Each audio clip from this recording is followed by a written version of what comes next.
సాంబార్ చప్పగా ఉంది. గ్లాస్ మార్చండి. సాంబార్ దగ్గర మంచినీళ్ళు ముంచి తినేస్తున్నాడు.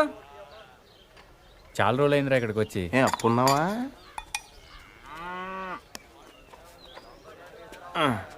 సత్తిగా బావా, నీకెప్పుడు మన శేఖర్ గడి విషయంలో బాధ అనిపించలేదా? నాకు మాత్రం చాలాసార్లు మనం తప్పు చేసామనిపించిందిరా. ఇప్పుడు అవన్నీ ఎందుకురా? ఎందుకంటావేంట్రా, ఇది చేసిన తప్పు కదా. మరి అప్పుడే చెప్పొచ్చు కదా. అప్పుడు నా వయసు 10 ఏళ్ళు. అప్పుడు ఆడ వయసు 10 ఏళ్లే. ఎన్నైనా చెప్పరా, నువ్వు అలా చేయటం మాత్రం తప్పురా. ఎలా చేయటం? జీవితంతో పందెం గాయటం, అది 10 ఏళ్ల వయసులో. కరెక్ట్ అంటారా? ఎవరి జీవితం, ఎవరు పందెం కాశారు? ఎవరి వయసు 10 ఏళ్ళు? నేను ఇన్ఫర్మేషన్ చెప్పట్లేదండి, ఫీలింగ్ గురించి చెప్తున్నాను. ఎందుకు ఫీల్ అవుతున్నావు? ఫీల్ అవ్వాల్సిన సంఘటన కాబట్టి. ఏంటా సంఘటన? ఎందుకు సార్ పాతగాయని మళ్ళీ రేపుతారు? ఎవరు రేపింది? ఏంటా గాయం? ఎప్పుడో 12 సంవత్సరాల క్రితం జరిగిన విషయం సార్ అది. అదే ఏంటా విషయం? చెప్తే చెరిగిపోయే తప్పు కాదు సార్ అది. రేయ్! అలాంటప్పుడు ఎందుకు మొదలెట్టారా? నా మానాన్ని నేను మాడిపోయిన మసాలా దోశ తింటుంటే జ్యోతిలక్ష్మి డాన్స్ చేసినట్టు వినిపించకుండా కనిపించకుండా చూపించకుండా తినేసింది ఎవరు? ఏం జరిగింది? ఏం జరుగుతోంది? ఏం జరగబోతోంది? నాకిప్పుడే తెలియాలి. తెలిసి తీరాలి. చెప్పరా. వద్దు, ఈడైతే లాయర్లాగా ఈడైపోయి చెప్తాడు, నేనైతే జడ్జిలాగా అందరి వైపు చెప్తాను. ఏం చెప్పినా నా వైపు చూసి చెప్పు. 12 సంవత్సరాల క్రితం ఇదే ఊళ్ళో నేను, పార్థు, గిరి, పూజారి గారి అబ్బాయి శేఖరం 5వ తరగతి చదువుతున్నాం అండి. ఓ రోజు ఈ పార్థు శేఖర్ గారిని నీకు ధైర్యం లేదని ఏడిపించాడండి. దానికాడు ఒప్పుకోలేదండి. అప్పుడు ఈ పార్థుగాడు ఆడితో పందెం వేసాడండి. అయితే రాత్రి 12 గంటలకి శ్మశానంకి వెళ్ళారా? అప్పుడు ఒప్పుకుంటాను. వెళ్తాను, నాకేంటి భయం. అలా అయితే మేము మధ్యాహ్నం వెళ్ళి పీర్ సాహిబ్ గోరి దగ్గర 4 నిమ్మకాయలు పెట్టొస్తాం. నువ్వు రాత్రికి వెళ్ళి పట్టుకురావాలి. పట్టుకొస్తాను. మేము వద్దంటున్నా వినకుండా పార్థుగాడే శేఖరాల ఇంటికి వెళ్ళి ఆయన లేపాడండి. శేఖర్ గాడు ఒక్కడే శ్మశానంలోకి వెళ్ళాడండి. ఆ రాత్రిపూట పీర్ సాహిబ్ గోరి దగ్గర మేము పెట్టిన 4 నిమ్మకాయల్లో 3 నిమ్మకాయలు తీసాడండి. సరిగ్గా 4వది తీసే టైంకి ఎవరో పట్టుకుని లాగినట్టు అనిపించిందండి. అంతే, దెయ్యం అనుకుని పాపమాడు గుండె ఆగిపోయిందండి. పొద్దునే చూస్తే చెట్టుకోమండి. దెయ్యం కంటే భయం మా చెడ్డదండి. పార్థు ఎక్కడా? పాపం అప్పటి నుంచి శర్మ గారు కోలుకోలేదురా. శైలేష్ తెలుసుగా, శేఖర్ గారి చెల్లెలు. ఆ మధ్య ఆయాసంగా ఉంటుందని హాస్పిటల్కి తీసుకెళ్తే హార్ట్లో హోల్ ఉందని చెప్పారు. ఆపరేషన్ 2 లక్షల దాకా ఖర్చు అవుతుందంట. శర్మ గారేమో ప్రతిదానికి ఆ దేవుడు ఉన్నాడు అంటాడు. ఈ నైవేద్యం పెడితే కానీ భోజనం చేయడం రాముడు ఈయన కష్టాలు ఏం తీరుతాడు చెప్పు? తింటావా? వద్దా? కొన్ని జనం ఏమైనా చేస్తారా అనుకుంటే ఈ గుళ్ళోకి వచ్చి దండం పెట్టుకెళ్ళేవాళ్ళే కానీ దక్షిణేశ్వరుడు ఒక్కడ లేడు. Worst fellows.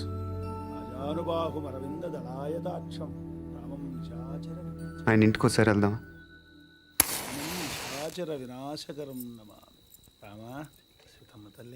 ఏమండి? ఎవరు? నేను రాజమండ్రి వెళ్తుంటే దారిలో టైర్ పంక్చర్ అయింది. అయ్యో, దగ్గరలో సైకిల్ షాప్ కూడా లేదే? పర్లేదని మేము తోసుకుంటే వెళ్ళిపోతాం. కొంచెం మంచినీళ్ళు ఉంటే ఇస్తారా? ఒక క్షణం బాబు, తెస్తాను. అదే చేత్తో తినడానికి ఏమైనా తీసు.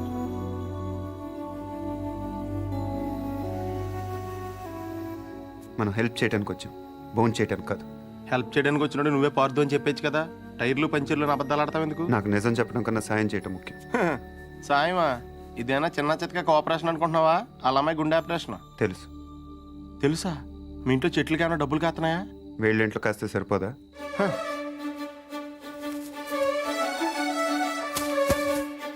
ఏంటది? డబ్బులు. డబ్బులా? ఎంత? 3 లక్షలు. 3 లక్షలా? ఏం సరిపోదా? నీకు అలా అర్థమైందా? మందార చెట్టు కాబట్టి 3 వేసావు, అరటి చెట్టు ఉంటే 5 హెద్దువా? ఇంట్లో ఏం లేవు బాబు.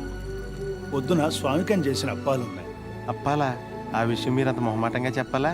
అవి అంటే నాకు ప్రాణం. అంటే దారిలో అవసరం అయితే పనికి వస్తాయి కదా అని. అయ్యో పర్లేదు, తీసుకో బాబు. థ్యాంక్స్ అండి. మంచిది బాబు. పద. ఒక్క నిమిషం. ఈడెవడో అర్ధరాత్రి వచ్చి అప్పాలు తిని అర్థం లేకుండా మాట్లాడుతున్నాడు అనుకోకపోతే మీకు విషయం చెప్పనా స్వామి? చెప్పు బాబు. పిన్ని గారిని రోజు ఆ తులసికోటకి పూజ చేయమని చెప్పండి. చేస్తుంది బాబు. ఉత్తినే కాదు స్వామి, ఈ మందార పూలతో చేయమనండి. లక్ష్మీదేవి తాండవం చేస్తుంది. అదే చేత్తో చెట్టు మొదల దగ్గర క్లీన్ చేయించండి అమ్మా. అక్కడ బాగా ఎక్కువగా చెత్త అది మొదలు మటుకు ఇంపార్టెంట్ అమ్మా మందార చెట్టుకి. గుర్తుంచు.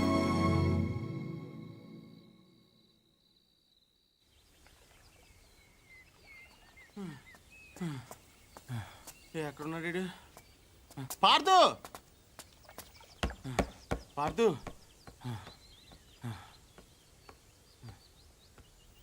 రే పార్దు, నేను రాత్రి పూజారి గారి ఇంటికి రాముడు హనుమంతుడు వచ్చేళ్ళారంట తెలుసా? ఎవరో అనుకుంటున్నావా? మనమే, సీతలేని రాముడు తోకలేని హనుమంతుడు.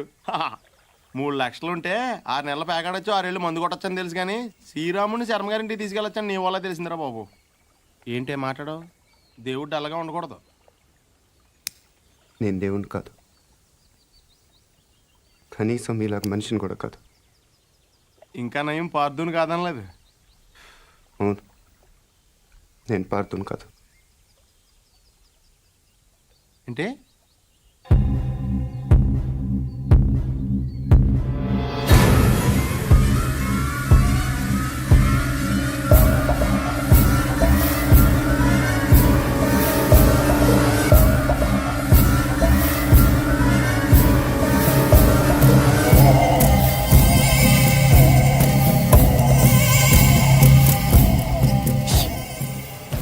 నువ్వు పార్దు కానప్పుడు శర్మ గారు వాళ్ళకి డబ్బులు ఎందుకు ఇచ్చావు? పార్థు వల్ల శర్మ గారి కుటుంబానికి నష్టం జరిగింది కాబట్టి. అసలు నువ్వు మూర్తి గారు మనవడవే కానప్పుడు ఈ ఊరు ఎందుకు వచ్చావు? నా వల్ల పార్థు కుటుంబానికి నష్టం జరిగింది కాబట్టి. కొంచెం కన్ఫ్యూజింగ్గా ఉంది కానీ అర్థమైంది.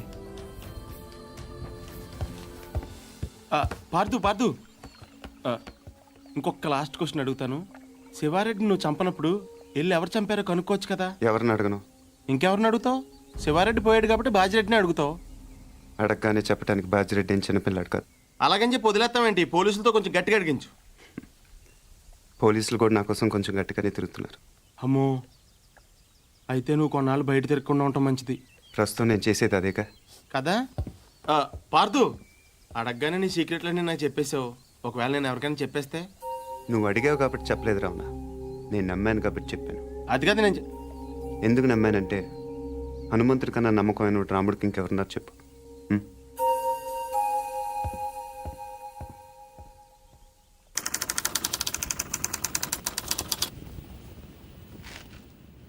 రాష్ట్రానికి కాబోయే ముఖ్యమంత్రి, చుట్టూ 1,00,000 మంది జనం, 20 టీవీ ఛానళ్లు, జెడ్ కేటగిరీ సెక్యూరిటీ, 20 అంగుళాల తుపాకీ, 2 కేజీల తల. ట్రిగర్ లాగితే భూమ్.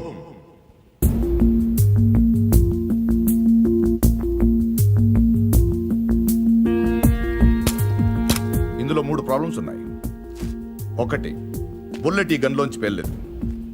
పోనీ కాల్చిన వాడి దగ్గర 2 గన్లు ఉన్నాయి, కాల్చింది పట్టుకుపోయి దీన్ని వదిలేశాడు అనుకుందాం. 2, ఈ యాంగిల్ నుంచి కాలిస్తే బుల్లెట్ తలపైన తగలాలి కానీ సరిగ్గా నుదుటి మధ్యన తగిలింది. It's straight shot. 3, శివారెడ్డి చచ్చిపోగానే పోలీసులు కరెక్ట్గా ఈ బిల్డింగ్ దగ్గరికే వచ్చారు. ఎవరో చెప్పినట్టు బుల్లెట్ సౌండ్ విని ఉండొచ్చుగా సార్. 10,000 వాట్ల మైక్ సెట్లు, ఆ హోర్లో బుల్లెట్ సౌండ్ వినపడదు. తర్వాత ఏమైంది? ఈ బిల్డింగ్ నుంచి ట్రైన్ మీద దూకాడు సార్. ఇక్కడి నుంచా? వీడు ఒలింపిక్స్కి వెళ్ళుంటే ఇండియా గోల్డ్ మెడల్ వచ్చిండేదయ్యా. ఏ పూరి, మీ బావన్ మాకు పరిచయం చేయవే.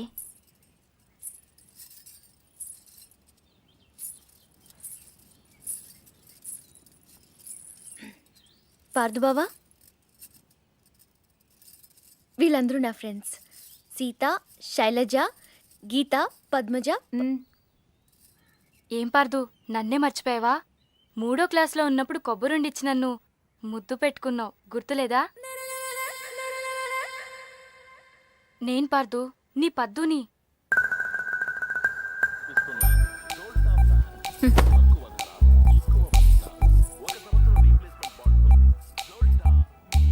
పాప అమ్మ వాళ్ళు వీడిని కాంప్లాన్ బాయ్ అనుకుంటున్నారు.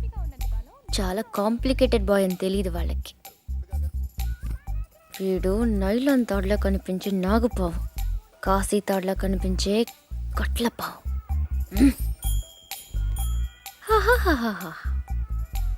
మళ్ళీ ఆడలతో మాట్లాడినట్టు పెద్ద కట్టింగ్ ఒకటి. అయినా చేసే పనులన్నీ సైలెంట్గా చేసేస్తుంటే ఇంకా మాటలు ఎందుకు?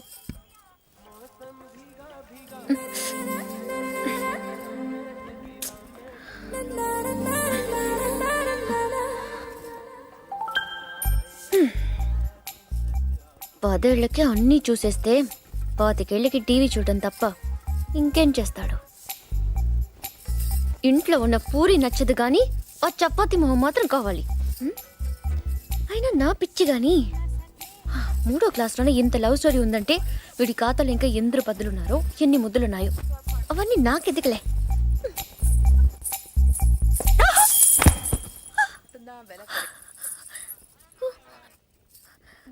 ఏమైంది? పడిపోయావు. అది తెలుసు కానీ ఎలా? హౌ? కళ్ళు తిరుగుంటాయి. కాదు, గుర్తొచ్చింది. ఉమ్? కాలు తగిలి పడిపోయాను.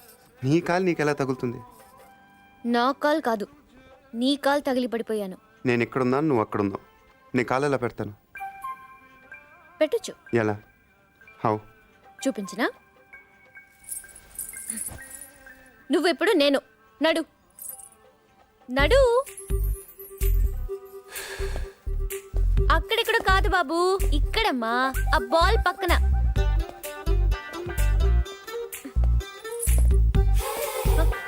మళ్ళీ రా చెప్తాను.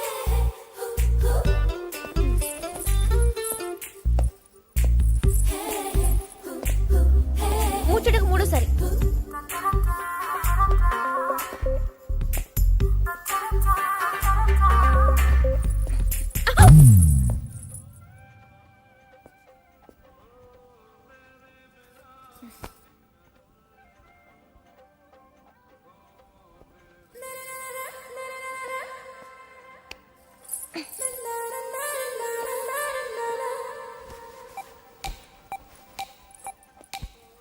పడిపోయానని బాధపడకు పూరి.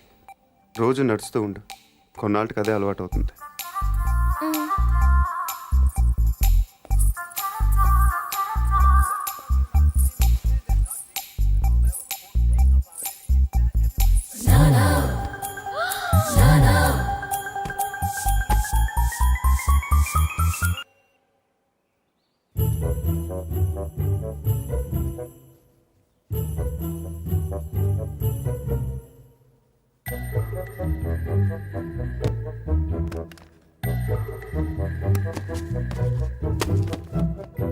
బుల్లెట్ లేవురా. గోళీలున్నాగా. అమ్మో తాతయ్య, తెలియదురా మీకు? దేంతో ఆడుకోవాలా దేంతో ఆడుకోకూడదా తెలియదా మీకు?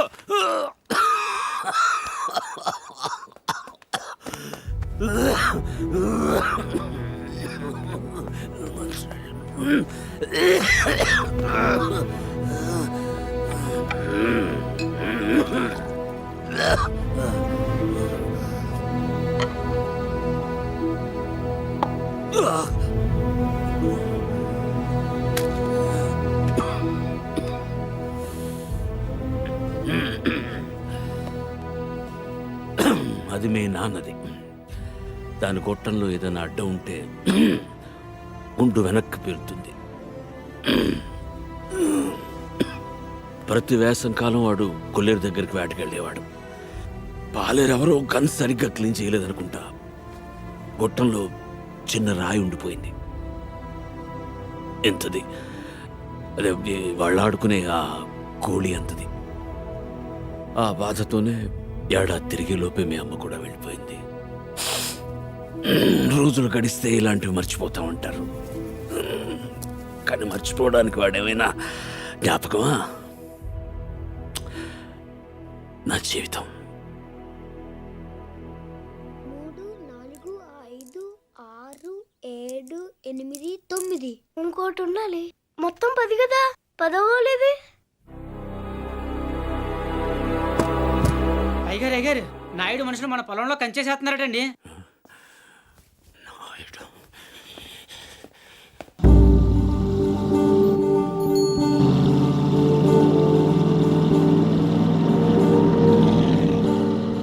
వాళ్ళెవరు? వాడు నాయుడని మన పక్క పొలం వాళ్ళదేనండి. బాగా లిటిగేషన్ మనిషి అండి. కాలువ పక్కన ఉన్న మన 5 ఎకరాల ముక్క ఆడి పొలంలో కలిపేసుకోవాలని ఎప్పటి నుంచో చూస్తున్నాడండి. ఈసారి ఏకంగా కంచె వేసేసాడండి.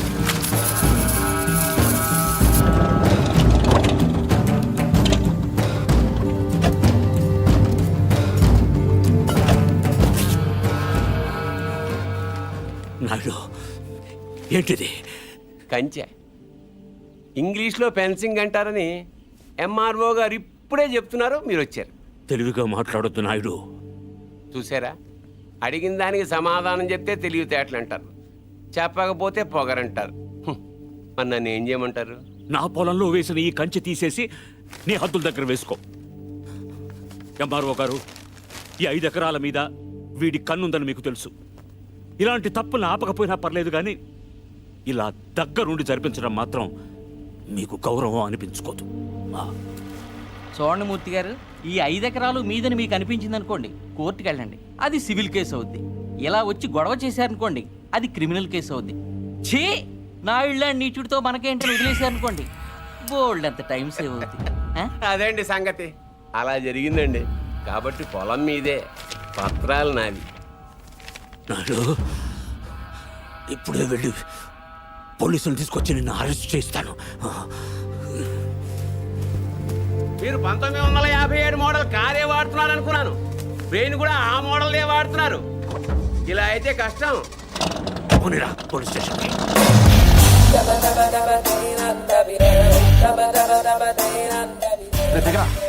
ఏంటి పార్దు, ఏమన్నా గొడవ? నాయుడు మన పొలంలో ఫెన్సింగ్ వేసాడు. తెలియకేసుంటాడు, తర్వాత ఏం చేద్దాంలే. వెళ్ళో సార్ చెప్పొస్తా. ఎందుకు? మాట్లాడడానికే కదరా ఎల్ని. ఇప్పుడు ఈ నాయుడుతో మాట్లాడటం నాకు ఇష్టం లేదురా. ఏ ఆడేమన్నా పెద్ద తోపా?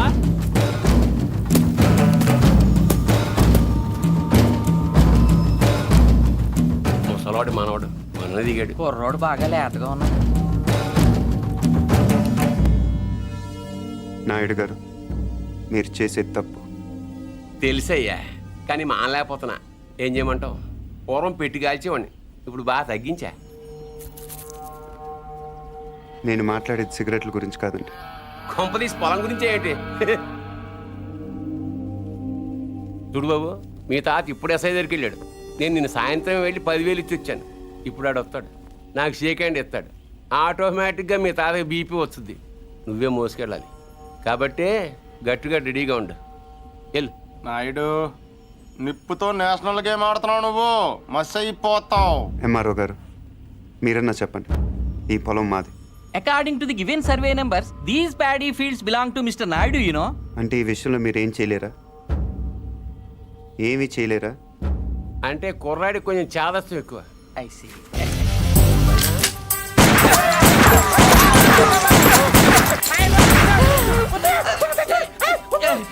ఏంటిది, ఇలా దౌర్జన్యం చేస్తారండి మీరు? ఇటెందుకు? నేను ఇందాకే అడిగాను మీరేమన్నా చేయగలరా అని. ఇప్పుడు నేను చేస్తాను. చూడాలనుకుంటే ఉండొచ్చు, లేదా వెళ్ళిపోవచ్చు.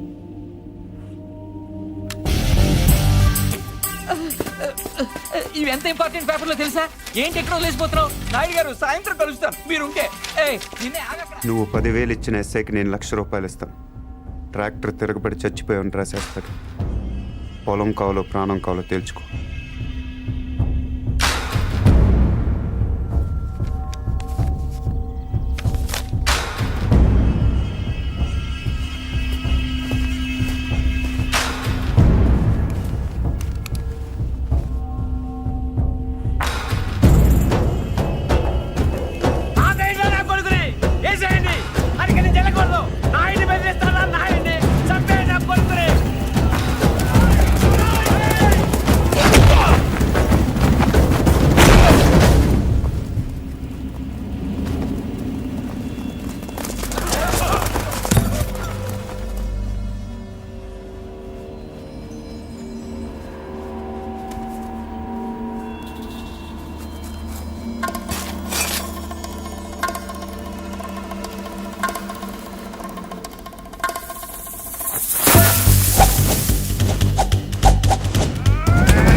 ఎందుకు వదిలేసేవారు అవన్నీ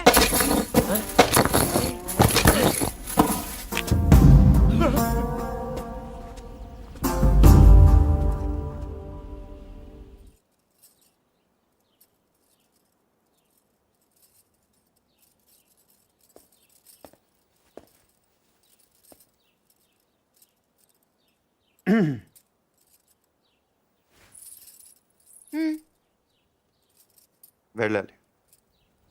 ప్లీజ్. ఒక నిమిషం. నేను నాయుడు మనుషుల్ని చిత్తగొట్టావంటగా? గిరి చెప్పాడు. పర్లా బాగానే కొట్టాను. ఏంటి నువ్వు కొట్టేది? వాళ్ళే ఫుల్గా కొట్టొచ్చుంటారు, నువ్వు ఇలా తోయగానే పడిపోయి ఉంటారు. నిజమా?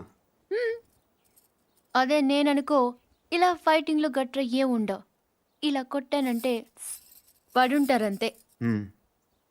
బయట కూడా అదే చెప్పుకుంటున్నారు. ఏంటి వెటకారమా?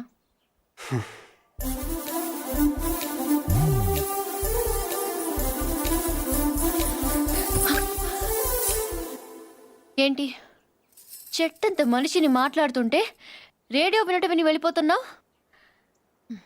ఎర్రగా ఉంటానని పొగరా? అవును. ఆ? ఏంటి అలా చూస్తున్నావు? ఏంటి వచ్చిన దగ్గర నుంచి చూస్తున్నాను, దగ్గర తిప్పేసుకుంటావు ఏంటి నువ్వు? ఒంటి మీద సరిగ్గా కేజీ కండలేదు. ఏం చూసుకునే నీకు ఇంత పొగరు?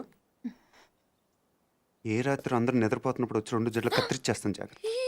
వీపు విమానం మొత్తం మోగిపోతా. తప్పకా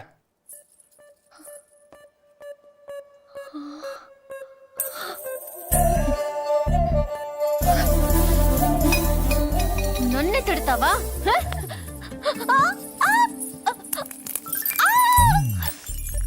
వదులు వదులు.